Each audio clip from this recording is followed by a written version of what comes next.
It's a very touching story. It also shows the love of Allah subhanahu wa ta'ala, the power of Allah subhanahu wa ta'ala. Never ever underestimate the power of Allah. You know, there was a sheikh who mentioned this in Saudi Arabia, and there was a doctor that visited him from Pakistan and told him a story that happened to him. So he says, what happened to me? He says, the doctor who's speaking is a top neurologist. One of the top doctors in Pakistan, or, you know, a very, very good doctor, very hard to meet.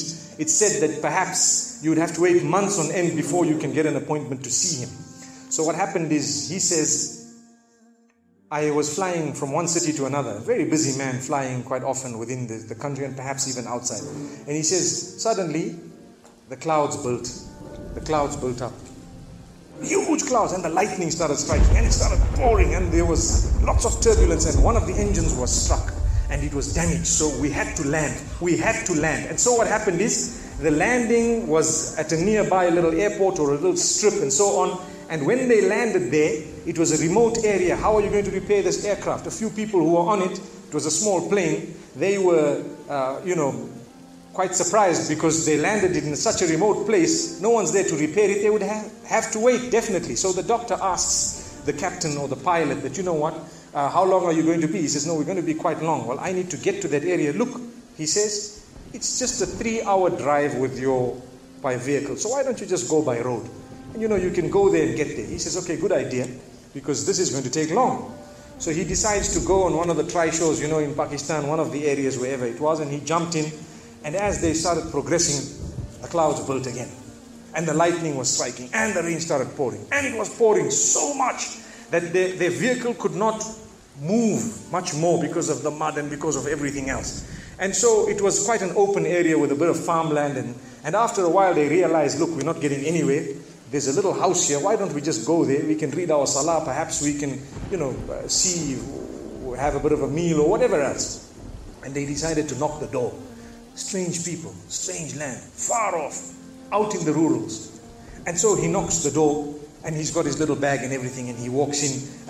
An old lady happened to answer the door after a while, and they spoke to her saying, look, this is what has happened, and we're going from so-and-so to so-and-so, and we just want a place, we want to read salah and so on.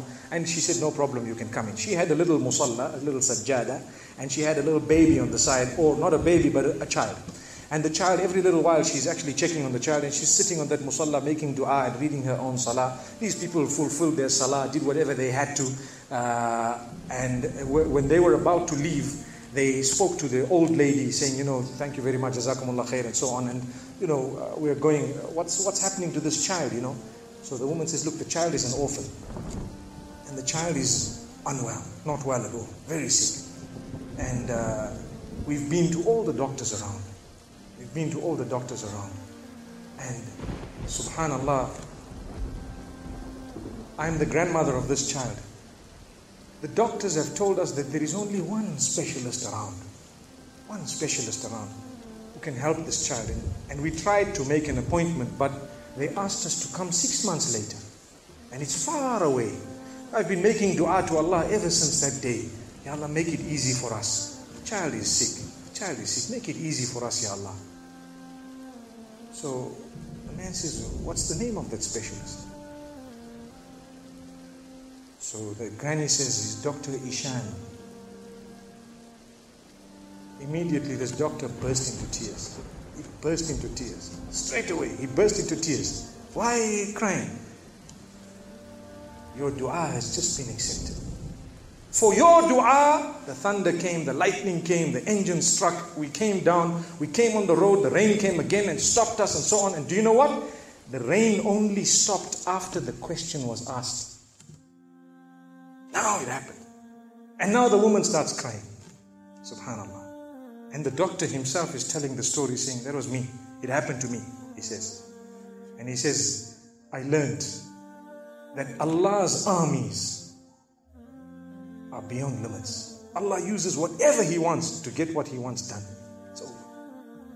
Where in the wildest of the dreams of this person would they have felt or believed that the top man, whom it is semi-impossible to see without big appointments, would actually be driven all the way to the door, knock the door, come in here, read some salah, and they would have to serve the child here.